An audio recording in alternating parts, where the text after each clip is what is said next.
Hi there, hi again. I'm making this video to talk about a very special topic, which is the meaning of awakening. Since 2011 we are hearing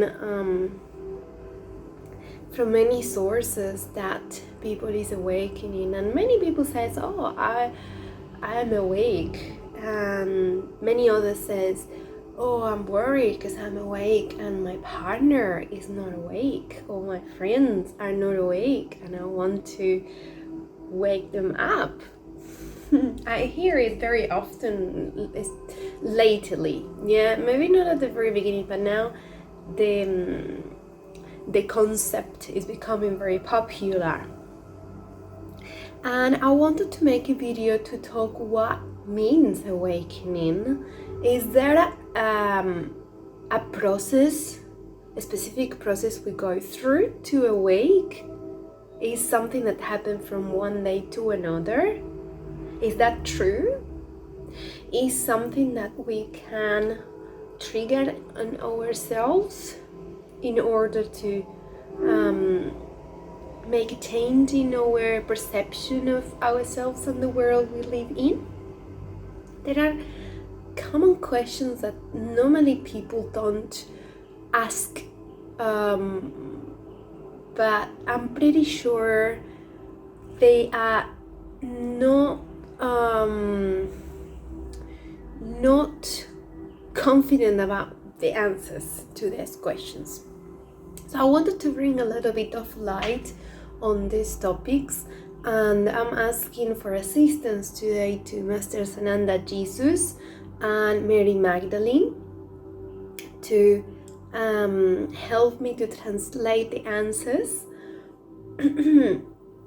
I have to say that I have COVID at the moment, and I spent a few days with COVID symptoms, Omicron symptoms, and it was pretty interesting how the virus affected me in many levels, not only physically, and I would love to talk about it as well, because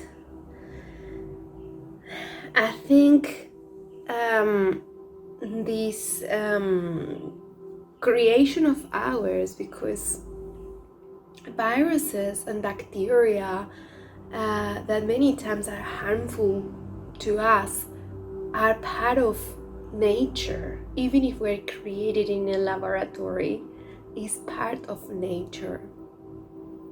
We are part of nature. We are nature.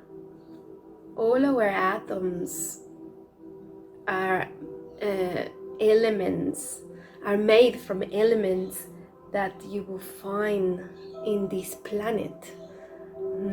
So we are very human, all of us. Even extraterrestrials that incarnated on Earth and they are inhabiting a human body, they are humans. Yeah? So we are all humans here, unless you came in a spaceship. But if you have a human body and you were born naturally here, so we are all human beings. This sounds pretty easy and simple, but there is so many people that believe they're not humans.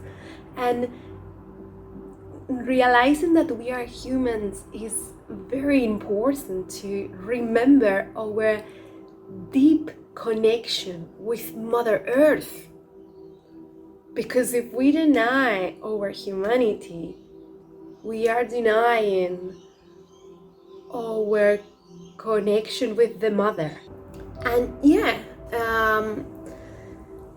many times we become vulnerable to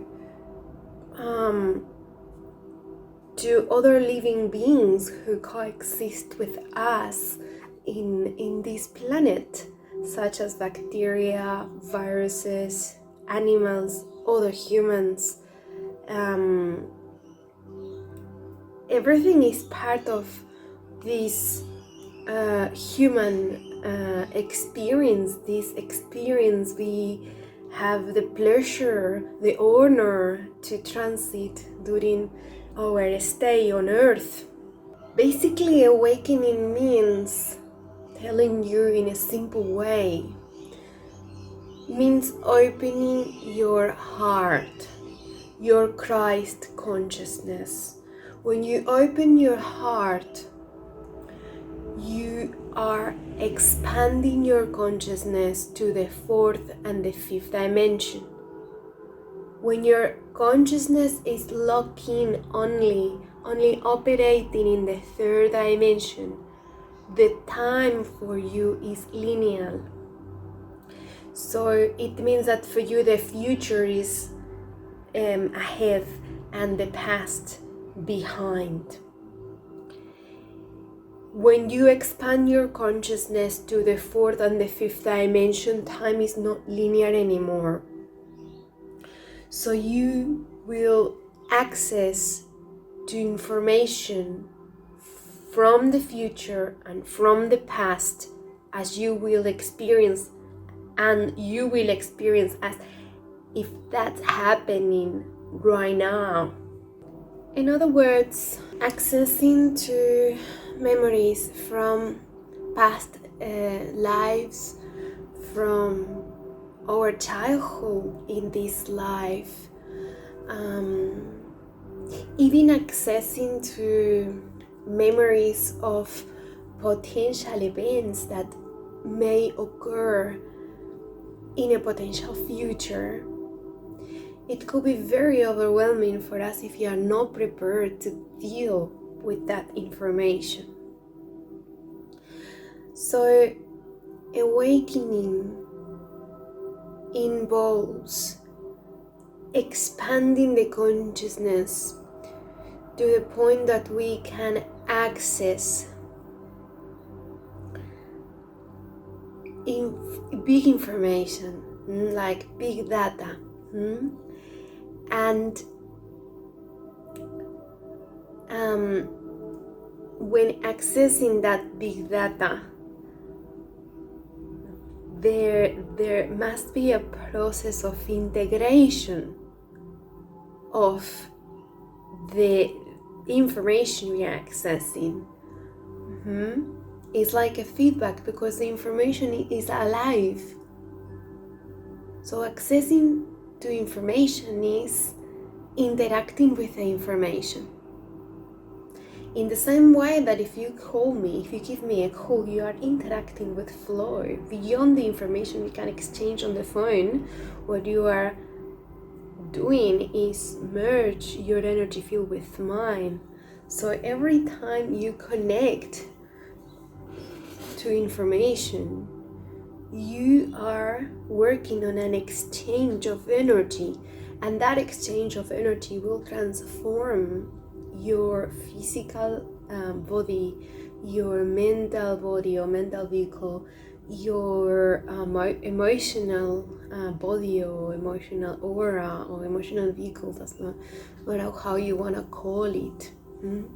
So there is a transformation. So having said that, you can imagine that we cannot access to the big data from one day to another, like overnight, because that will burn out our capacity to think and exist as a human, because we are a human.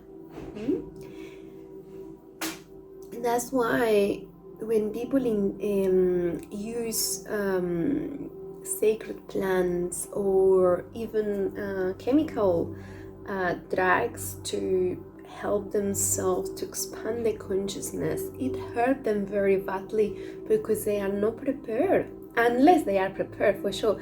Shamans, people that belong to a tribe, and then at some stage they access to sacred lands to have an awakening journey is one thing, because they've been getting prepared for that. But if I have a life here, yes, a Western life, and then one day I go to do a mushroom trip or a psychedelic plant trip, is a big chance that I will end up with depression or bipolar symptoms, or because I didn't develop the resiliences that will help me to deal with the information I'm interacting when I'm expanding my consciousness.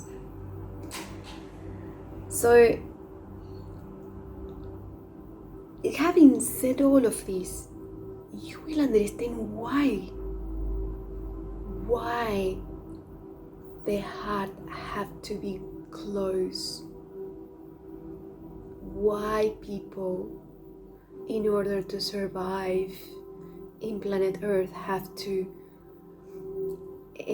access only to the third dimension with their consciousness, to the experience in the third dimension.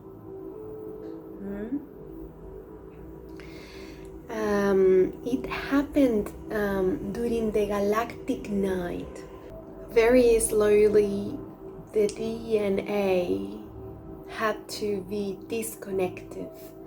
So before, in Lemuria, when we were still experiencing the galactic day, the 12 layers of the DNA were fully active and awake and active.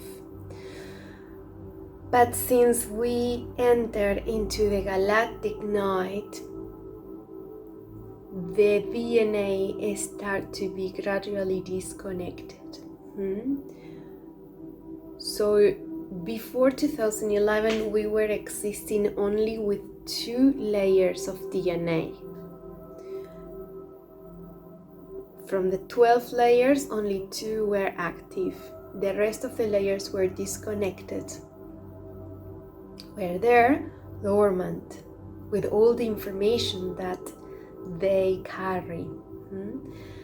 But at the beginning of the galactic night, we still have 8 layers at the very beginning, then it was reduced to 6 layers, and then reduced to 4 layers, until we were locking in only 2 layers.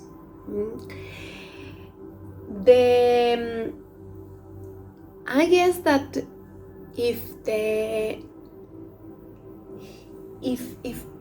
the collective consciousness wouldn't be that dense and heavy, we could continue with the layers active for longer time during the galactic night, but it was not possible with the density of the collective consciousness, because the races that came to Earth, they brought very heavy memories from galactic wars. So there was so much pain already in the souls that were arriving on Earth. So all of this culture of war and competition is not natural from Earth, was brought from past experiences in other planets and constellations. There was a very big war in Orion, and is very connected with the reason why during galactic night we had to disconnect the layers.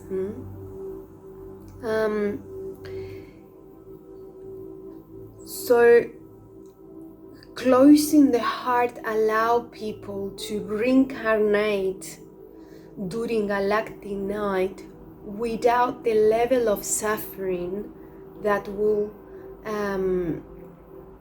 involve if they will be aware, if they will have all the layers functioning correctly. Because there's another thing as well. The awakening of the layers involves or gives you the ability to read other people, to access to the Akashic records, to manipulate the Akashic records. And if we are not vibrating accordingly, that could be used for committing bigger crimes against humanity and against the planet.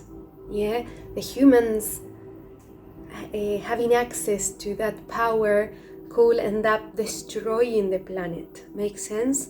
So in order to protect the planet Earth, protect Gaia, the humans have to be disconnected. So understand that we all are, why we were disconnected, this is so unfair, and we are like babies complaining, but we are no babies. That was part of the plan. We knew it was part of the divine plan. We knew it, that coming here we may forget where we come from, because we are entering into the atmosphere of this planet, and the collective consciousness is heavy. And even if you have the best intentions, maybe you come here and you end up like many political leaders who wanted to conquer the world. And they didn't care of the price of conquering the world. But you wouldn't believe me, but within them they wanted something good. They had a good purpose.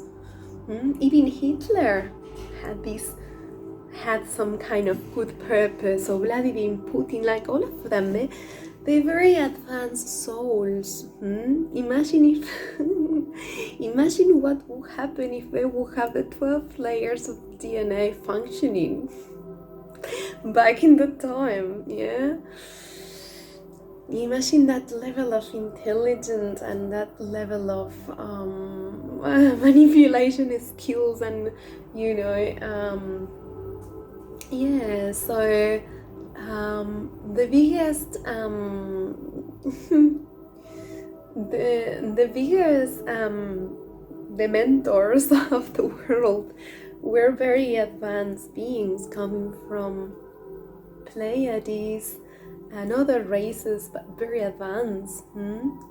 The thing is, they become negative even when they come from very advanced backgrounds and higher dimensions, because Mother Earth is dual, and the third dimension here is one of them. The qualities of it is being dual and polar, so it has polarized.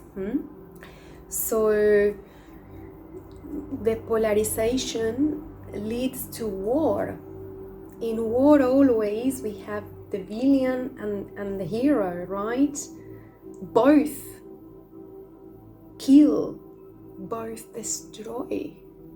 One for the light and one for the darkness, and depending who you talk with, they will point the other one as the villain and they are the hero. Yes, they're both in their own universe. They are the heroes, and the other one is the villain who think different. So why we shouldn't force others to awake? Well, first of all, because we live in the third dimension and there are rules, universal rules. We can't we can impose our ideas, our will on someone else's will.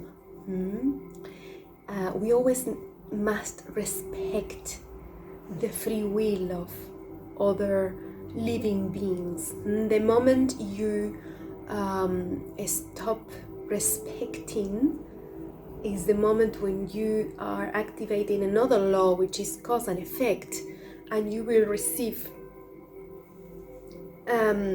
towards you that infringement, yeah, you are committing against the other person. You will receive that energy back from another situation in your life. You will attract that for you. It's not called karma, it's called cause and effect. Basically, because you are not respecting the universal laws. When you hear about witchery, witchery is all about this, right? Is when, you know, when the people is like, oh, okay, you want to recover your wife, so you pay me and I will do something so she comes back to you against her will, right? So we call it witchery, right? And we know that's wrong. It's the same if you are trying to manipulate someone else's will so they think like you or they behave in the way you expect. It's not different in between bringing back your wife or your husband or your best friend or forcing a brother or sister to behave in the way you consider is the best.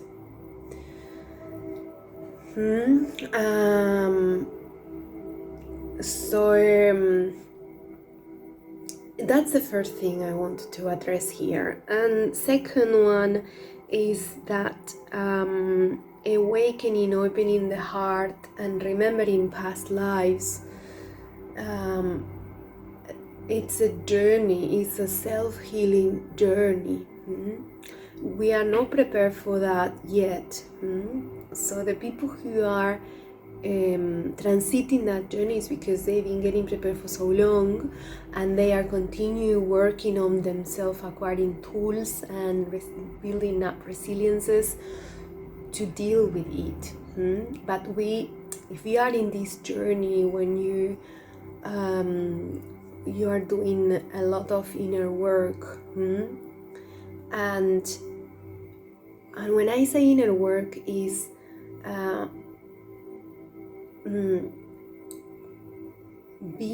working on becoming able to see your egos and see how your egos are pushing you away from who you really are. Yeah, so you do the inner work, you start doing micro changes in your in things of your daily life, of your personality, or your the food you eat, if you are exposed to screens or not, like a lot, if you connect with nature, if you work several hours, if you start to take time for yourself to work on your brain waves. So all this work you do helps you to deal with expanding the consciousness. A person who's not doing this healing journey cannot awake, because it will be harmful for them. It will hurt, even if it's your partner. The fact that you are doing your self-healing, it doesn't mean you need to impose it to him or her.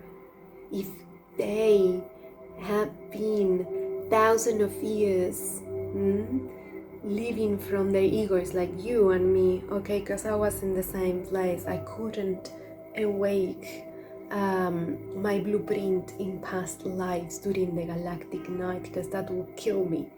Yes, or I will kill myself, because I will like, oh my gosh, I can't deal with it. Yeah, I'm so different to everyone. So we were playing this game and of believing each life like it was everything. Yes, and that's okay. There's nothing wrong with that. Let's just stop. This is my humble advice. Let's just stop judging. Yeah. So if we were in past lives and we did things, yes, like if you were, I don't know, anything you did in a past life, And then now you are different, you wouldn't do that again, right? But this is like when you are the children, we play games, we do things, that's what we do, and that's good. Yeah, it's this experience. We will have plenty time to come back to the source. This is not the time to come back to the source yet, because we are alive as a human, or we come back to the source. It's good to know, to have information, to be able to rationalize a little bit and understand what is going on. But at the same time, if we are incarnated as a person, it's good to be there, to embrace it. Coming back to the Omicron, I was the same. I was like, okay, let's feel it. This is happening to me, I will feel it. I sign up to be a human, I sign up to be in this body, and if my body accepted the virus, and let's explore what's the process of the virus in my body. And in my own experience, I felt that the virus pushed me to stop for a few days, and I realized that I was really needing to stop, but I wasn't brave enough to tell people, look, I need 2 weeks to stop. And I was even scared of not replying messages for a few days, because I didn't want to upset people. And because of the virus, I should only the word, it's like, I have this. People, okay, so they understand. And I was like, my savior, So it was actually pretty good for me. Work good, even if it was painful, because I was like, I had a lot of fear, and it was physically very painful. But I really needed to take time for myself. And now I am talking with myself, saying, Flo, like negotiating with myself to see if I can do the same without virus. So I don't need another virus. I hope I can reorganize my life in order to give me this space of disconnection from everyone and everything regularly, yeah, without being sick. So this is something I'm considering. So, and another thing that happened is when I stopped it, I slept much more hours than I normally do, because I wasn't sleeping well lately, because I had so many workshops, things, events with friends, things like I wouldn't have free time. My free time was full of commitments with people. Beautiful people. I'm extremely thankful, but I found myself waking up, like not sleeping, just to do everything I mean to do. Yeah. And so sleeping more and spending more time doing nothing. Deeper layers of my emotional body open itself without me trying to open them, and emotions came up to surface. Emotions that I didn't know I had.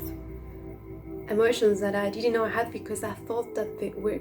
I found myself crying for things that I thought that I wasn't sad about that things, and I was like, I'm sad. I think I didn't cry for this, or I think I didn't take the time to do the grief, needed for this loss and for the changes that I've been through. So this is my experience with the virus, and so far it's very insightful, and I hope, or my advice for you guys is, I hope you can, if you are diagnosed with this, I hope you, with symptoms or no symptoms, I hope you watch the video and you take the time to go inwards. And if you haven't been diagnosed, take the time to go inwards anyway. So avoid going sick, because for the twin flame group especially, so the Lemurian twin flames who are in charge of, or they sign up to awake first the DNA, so they can upload this to the grid, to the dodecahedron grid. They are the ones who will incorporate the frequency 441, the Christ consciousness frequency. So as soon they can integrate it, not as soon actually, we are already uploading information to the dodecahedron since a long time ago, but this summer was a kind of deadline for us, because we are ready to start uploading this, so other light workers can receive it. Light workers that they are not Lemurian twin flame, they may come from other constellations, other planets, of people that who's volunteering to spread the consciousness around. So the virus help a lot to become more sensitive and connect with the pain and emotions that we were denying for so long. So this year we are becoming more subtle, and we cannot continue to the next step if we don't clear the heaviness, all that heaviness that we have created during the galactic night for so many past lives from Atlantis. Because galactic night started in Atlantis, in the last stage of Atlantis, or the middle stage of Atlantis, and the last stage of Atlantis, when the consciousness fell.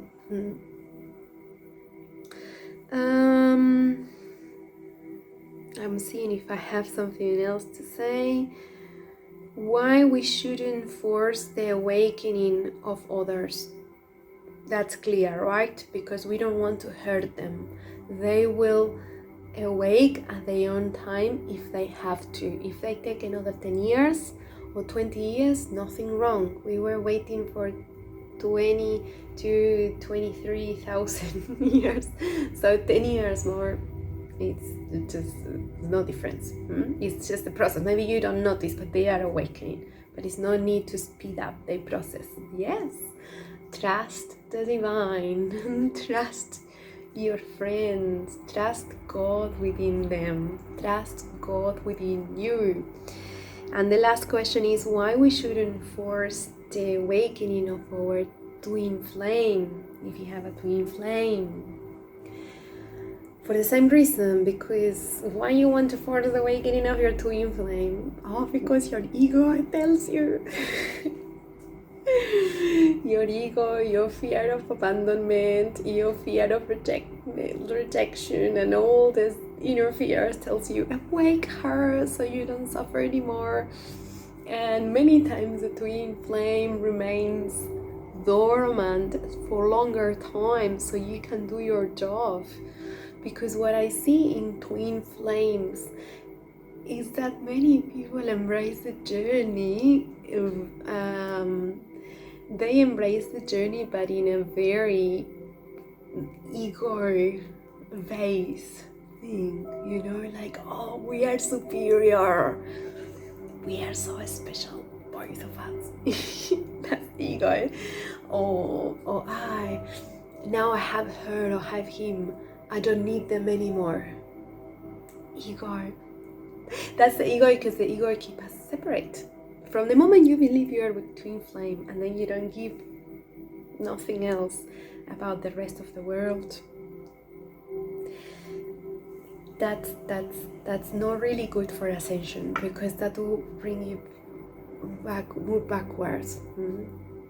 because in ascension we discover that we are a soul family, that we are all one, that we love each other, and we should spend equal time with our twin flame than with the rest of the souls. And if you came here to do something for humanity, then you won't be able to spend long hours with your twin flame and live in your inner world with him or her and ignore the rest. This is not a light worker journey. Yeah, you can do it, definitely. You're human. If you're going to have that kind of love, do it. I had that kind of love. It was like this with my first boyfriend. Me and him all the time together, you know, like I don't talk to my family anymore, I'm with my boyfriend, you know. That was pretty cool, you know, but it doesn't work it doesn't work anymore for when you try to do service to the world, to the people. Yeah, that kind of love is very selfish and leads to a very dark place. And I know because I've been there. So if you're becoming possessive with your twin flame, if you're becoming obsessed, if she or him is the only thing that makes you happy, yeah, that probably would keep one of both not awake, because otherwise it's like misusing all the sacred energy that you mean to spread in the world, and you're just using for not the right intentions. Remember before when I told you why the DNA was disconnected? Because otherwise people will just use all this power for completely conditioned by the egoism, but because the galactic night and the collective, this is the same. Yeah, this is the same. I hope this is clear. It's hard because when I run workshops about twin flames, I actually stop doing it because people want to know when is the union. And they become very disappointed when I say, what union? We are united. We are the same soul. In the fifth dimension, we are together. So there's no need for seeking any union. And the people is like, oh, no, give me back my money. No, they don't say, give me back the money. But it's, you know, that's the feeling. So that's why I stopped it, because I was like, oh, this is not what people want to hear. Maybe they want the 10 steps to, the 10 steps for union, you know. 10 steps to make your twin flame fall in love with you. But that's not me. Yeah, that's not the message we are receiving from Jesus and Mary Magdalene, twin flames. For them, their journey was completely different. So imagine the level of lessons that the masters bring to us is very far away from the 10 steps to make the twin flame fall for you.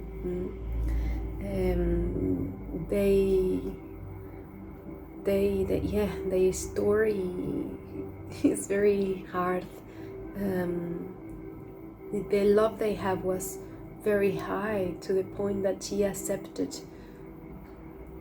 him to die for the mission he brought, and same for him, you know. Yeah, they could run away together, and they haven't. They stay. You never ask yourself why Jesus and Mary wouldn't run away together to live in their own world, because they are together in a higher dimension. They came here for a short period of time to do what they have to do. That's it. And then they continue with their evolution, the things they have to do in other planes. Yeah, that they are very busy at the moment. So why for us will be different? If we came here, it's because they came to do something as well. Yes. I don't know, I hope this is clear, and I hope, well, if you have any questions, just leave a comment here in the video. If you don't understand anything about DNA, what's the 12 layers of DNA, I will make another video explaining this. I have information in my website, 5dhealing.com.au. And okay, that's everything. Thank you so much. God bless you all, and thank you for being with me today. Thank you for being patient when I don't upload any video in YouTube or anything, but still, I know you're still there. So thank you. I love you. Bye.